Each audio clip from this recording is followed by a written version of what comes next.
ये क्वेश्चन है कि टोटल वोट कितना है हमको नहीं पता, लेकिन 12,000 लोगों ने वोट नहीं किया। ठीक है, अब जितनों ने वोट किया उसमें 20% तो इनवैलिड हो गया, 80% ही वैलिड रहा।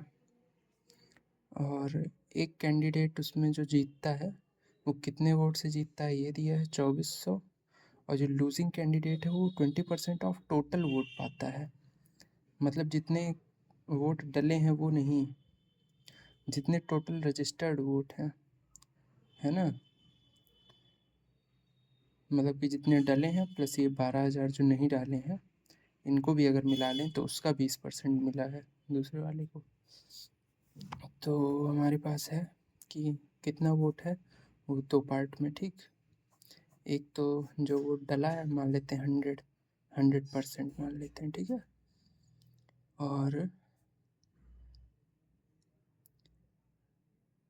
बाकी जो है 12,000 लोगों ने वोट ही नहीं डाला है।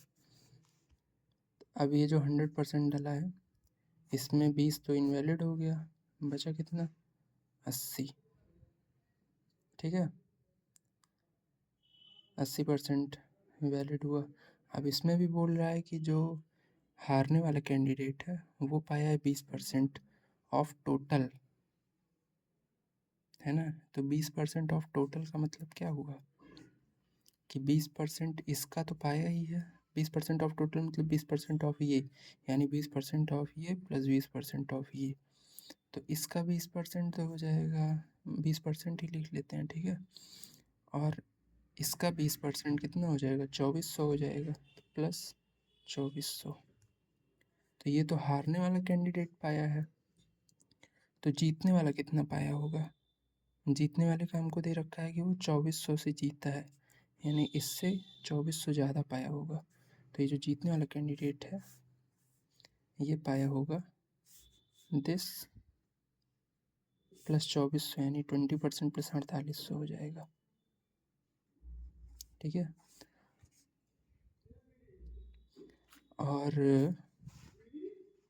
अब ये भाई भले ही ये 2400 इस नंबर का निकाले हैं, लेकिन जब ये 12,000 लोगों ने वोट ही नहीं दिया तो ये 2400 इनका थोड़ी जोड़ लेंगे, ये 2400 तो इसी में से आया होगा, है ना। तो यानी इन दोनों को जोड़ के 80% होना चाहिए। तो 20 40% तो यही हो गया, बचा 4800 और 4200, यानी 7200। 7200 की 7200 जो है बचा हुआ 40% की वैल्यू होगी, है ना। देखो ये दोनों जोड़ के 80% होना चाहिए, ये पूरा और ये पूरा 80 होना चाहिए। तो 20 40 तो यही हो गया, तो बचा 40 कौन होगा 4800 प्लस 2400, तो इनको ऐड करेंगे तो 7200 आएगा। तो 40% की वैल्यू 7200, है ना।